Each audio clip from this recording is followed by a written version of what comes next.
music can really enhance your yoga classes, both for the student and for you as a teacher leading your students through the class. It can enhance the emotions, the feels, everything about the class can be uplifted or different based on the playlist you choose. Even if you kept the yoga class the same, the music can be the differentiator. It's amazing what music can do. But there's a few things you need to know about playing music in your yoga classes to be seen as an absolute professional in this industry. My name's Ashley. Welcome. And I help new yoga teachers with the skills and the confidence to get out and actually teach the dang yoga classes after you graduate yoga teacher training. And today's topic is often one that's sort of glanced over or ignored when mentioned in yoga teacher training. And it's the concept and the topic of music licensing. And before we get into that, I do want to say I'm not a lawyer. I don't even have an attorney. So what I tell you here is not legal advice.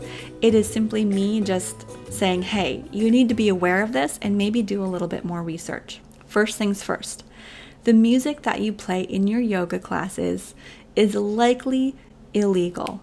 And at best, it's unethical. Because popular music or music that you stream from certain services, you're not paying for the permission to play this as a public performance. Every single yoga class, whether it's a one-on-one, volunteering yoga in the park, yoga at the studio or gym, or wherever you are gathering a person or people together, is considered a public performance. No ifs, ands, or buts about that. That is what it is categorized as, and you can't get around it. So yoga classes are public performances, and therefore you need permission from the copyright owner to play the music in your classes. You might be thinking, well, what if I just don't? I only teach once or twice a week. Nobody's going to know. That's probably true. However, as a yoga teacher, we have a moral obligation to be ethical, to not steal when we know that we're stealing, to not steal, to not do harm. And by stealing, which essentially you are doing, by stealing these people's music and not giving them credit and not paying them, then you are stealing, unethical, unprofessional, and you're not treating your business as a professional business, which is what I want us all to do. You also might be thinking, but I pay for Spotify. I pay for Spotify monthly. Isn't that paying for the ability to use it in my yoga classes? No, it's not.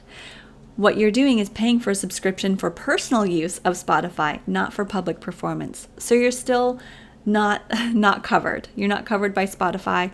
You're not covered by Pandora or iTunes. If you play CDs or records or tapes, you're still not paying for the rights to play that music as a public performance. So you're still not covered. So then what? Then what do we do? So am I saying like now we just can't have music in our classes? No, I'm not saying at all. There's a few ways around this. The first one is to work for a studio or a gym that you know is paying the licensing fees to allow music in their classes. Bigger gyms like the YMCA and other well-known gyms and bigger studios are usually paying for the licensing fees, and you're paying to a performing rights organization. Actually, there are 3 performing rights organizations, and it's not really cheap. It's not at all cheap.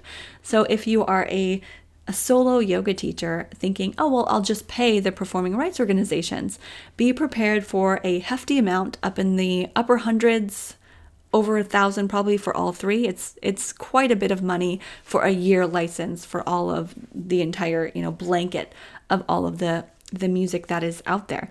But if you do end up paying these performing rights organizations, then you're covered. You're good to go. You can play the music however you want, whenever you want.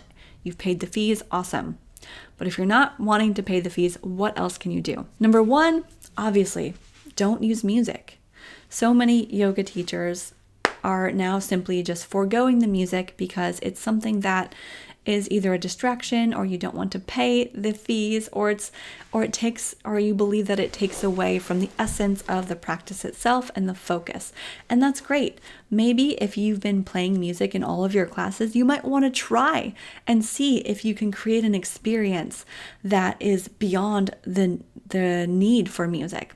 I've actually been to a class once where I didn't realize there wasn't music in the class until about halfway through. But it didn't matter because the teacher was bringing this wonderful experience without the music. But again, music can enhance and help the energy of the class. So what if you want music? The second option is to create your own music. Hire a live performer. Have a local artist record some music that you can use. In essence, you're kind of paying for this music, but it's original music. So you can create original music for your classes. The third option is to join a royalty-free subscription site. A subscription site meaning you pay monthly at a lower rate than the performing rights organizations and use their library of music. So one of the most popular ones is Yogi Tunes. And I'll leave, again, all the links are going to be down below. Yogi Tunes has a lot of yoga music. And if you're on a subscription, you can play those in your yoga classes. Now, I'm not quite sure if you can download the music and then add them to a YouTube video or stream it with your yoga classes online. I think the streaming would be fine, but I'm not sure if you can download them and add them to YouTube videos. But the next subscription, you can download them and add them. And it's what I use. It's called epidemicsound.com, Epidemic Sound. Again, link below. And make sure you use my link because it's a referral link. And so I would get like a free month. It would be awesome. That's how you support me and my channel here if you decide to go with Epidemic Sound. Epidemic Sound you can download, you can add to your iTunes library or your phone. You can add them over the top of YouTube videos. I've done that often here, and I pay a monthly subscription in order to use the Epidemic Sound music. And they have a great library of a bunch of different styles that you can pick from. And the last option is to purchase royalty-free music direct from an artist, someone like Fred Westra.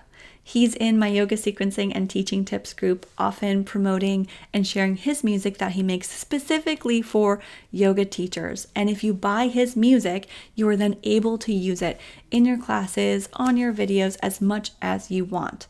So you can actually find his information and his music over at fredwestra.com. And that has been your music licensing and music 101 for yoga teachers. I hope this was helpful for you understanding a little bit more about the legalities of using music. Definitely check out Yoga Alliance's crash course in music licensing, and I'll link that article down below so you can check it out.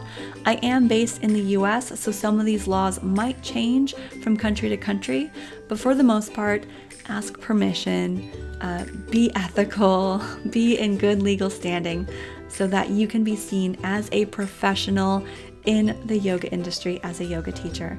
Good luck, yoga teacher friends, and I can't wait to see you in another video very soon.